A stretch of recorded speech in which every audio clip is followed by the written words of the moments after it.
Inside Radio Minute. Welcome to the Inside Radio Minute. I'm your host, Kelly Jenkins. Let's start with some competitive news. The broadcast networks posted big gains in ad sales according to a story in Broadcasting and Cable. Total television spending was up 10% in the second quarter compared to a year ago. For the first half of the year, TV ad revenue was up 4%. Cable network advertising revenue was up 6% in the second quarter. For the first 6 months of 2013, cable ad revenues are up 4%. The National Radio Talent System previously announced that its first training course to be held beyond Appalachian State University would be held in Kentucky. Founder Dan Valley says 16 students have enrolled in the 10-day course, which begins today. It's being sponsored by the Kentucky Broadcasters Association, as well as 8 broadcasters operating in the state. Valley says the incubator program will bring fresh talent into radio.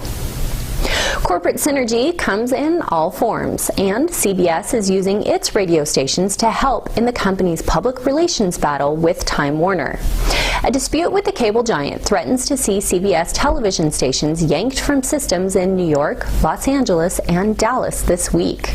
CBS is running ads on its radio stations telling listeners that Time Warner wants a 600% rate hike and is, quote, threatening to hold your favorite shows hostage, end quote.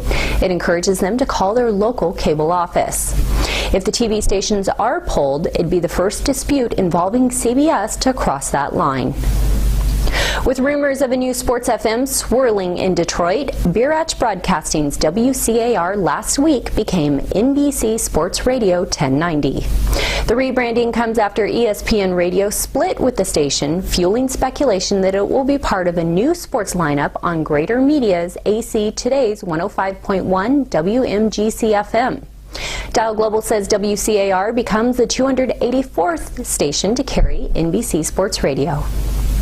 2 Virginia non-commercial classical stations are going off the air. Educational Media Corp says it will take WWEM in the Roanoke Lynchburg market dark, along with Fredericksburg market's sister WWED. General Manager Pete Stover tells the Freelance Star that the lack of financial support led to the decision.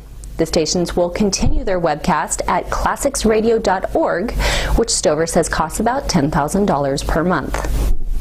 And that's today's Radio Minute. Find more news and updates throughout the day at InsideRadio.com and on the new Inside Radio mobile app. I'm Kelly Jenkins.